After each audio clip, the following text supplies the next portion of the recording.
approval of board policies and objectives. All of these now are second reading.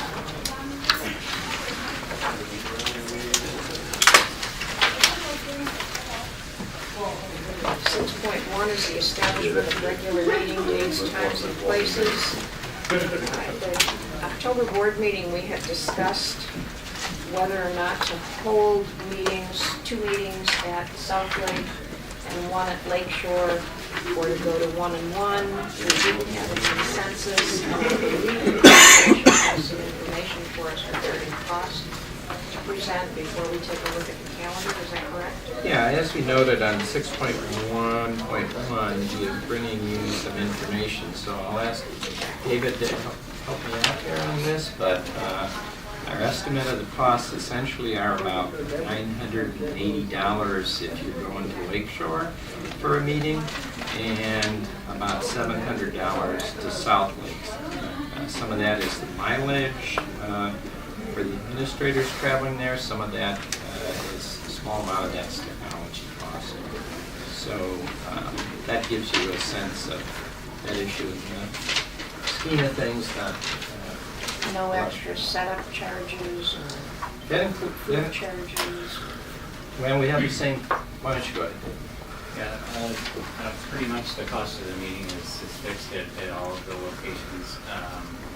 Once we arrive, any cost, and it works out depending on the year and who submits reimbursement, approximately $2,000 in total for the year for what we typically have spent. And that is largely automotive reimbursement. It seems kind of light. I mean, you have people that are taking their time, putting stuff in boxes, making sure they got everything that they have to bring, and bringing it to the new site, unpacking it, and then packing it back up and bringing it back. I mean, this should be quite a few hours in there. Yeah, Andy did a nice job.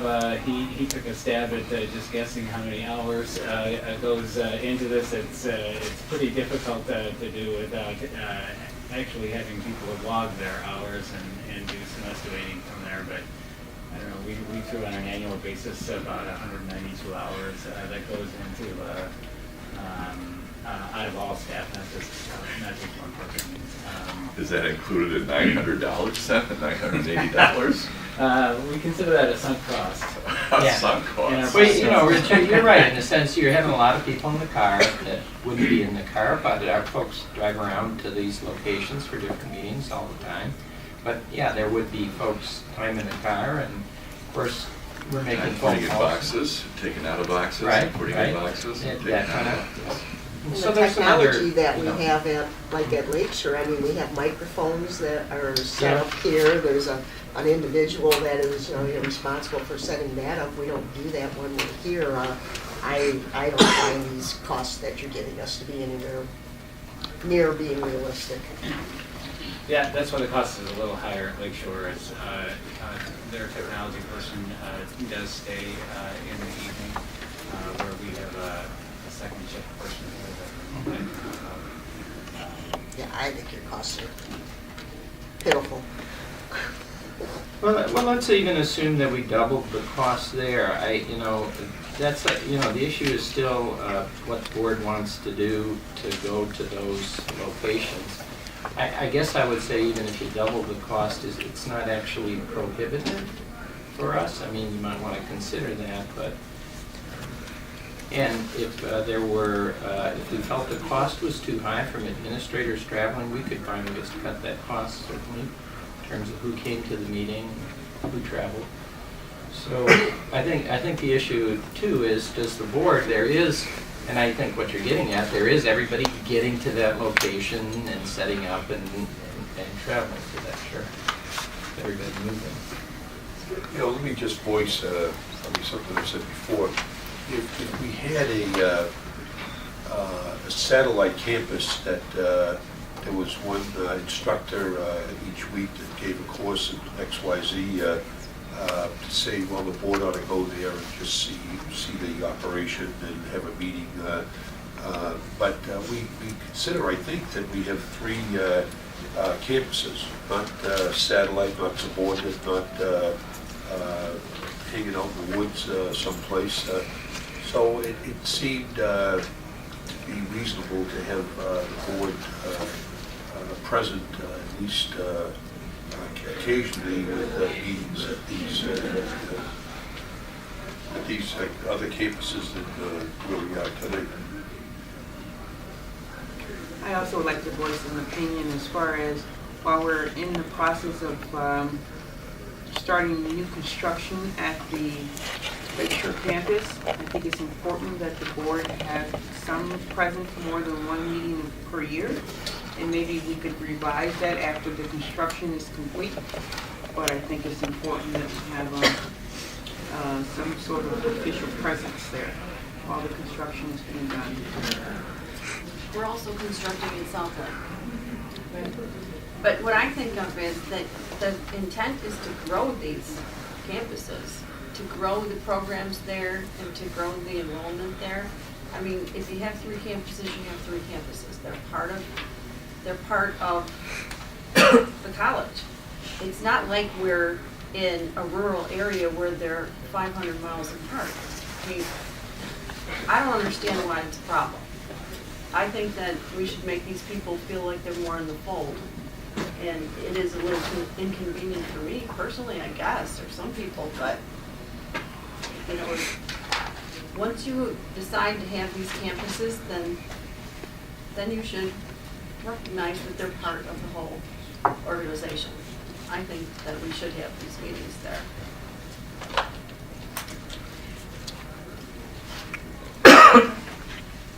I guess I don't understand. What was the question? Was it, were we going to continue with 2? No, what it was right now was just to give you information about supposedly what the cost was, and then we would discuss and vote on whether we were going to continue with what we have here on the second reading, because the board had asked last month to have more information regarding the cost and the time involved in holding at the other campuses. And so David and others supposedly went out and tried to figure out exactly, well, not exactly, but give a ballpark figure as to what that might be, so that we had some clues to what we were talking about in terms of dollars if we were moving the board meetings around. And so that's why he came with this information tonight, so that we could consider it. But from what I'm hearing, some people don't feel that everything is included in there and that the numbers may not necessarily be accurate. I'm not sure how much higher it may actually be, but what I'd like to do is just point out too that June 23rd we put a committee of the whole meeting in there, but that's not actually an actual item that goes on our calendar. That's something we would add, but it's in there in red just to give you a heads up. But what I think we should do is probably have a motion and a second and then do some discussion and vote, now that we've heard the information from David. So may I have a motion, please, on the calendar? So moved. Second? Second. Discussion? I just have a question on the April 28th meeting. I know in the past, because of the election, we have to have an organizational meeting so many days after the election and swear people in. Has that date been checked to see if it's in compliance with, so we don't have to move it like we Correct. have in past years? Correct. And the other thing I think that the board discussed last month was that we needed to switch the actual setting up of the calendar so that come the new reorganization, we would take a look at the calendar again, and then if we needed to, we would potentially make some changes so that we'd get the calendar going on an April to April year so that it would comport with the elections. So that's still in the works too. Any other discussion? May I have a roll call on accepting the calendar as it stands right now? So this would be 2 meetings in Lakeshore and 1 at Southwood. Yes, that's the way it is right now. It's the same as it was last year. Ms. Teague? Aye. Ms. Kashmiri? Aye. Dr. Griffin? Aye. Ms. Holland? Aye. Mrs. Olschlager? I'm gonna vote no on it, but the reason I'm gonna vote no on it is just because the costs that we were given are just totally unrealistic. I would really like to know what it costs us to have these at other locations. Ms. Paul? Absolutely, with the inclusion of the technology planning meeting, I'm very excited about that. Mr. Anderson? Aye. Dr. Kerrigan? Aye.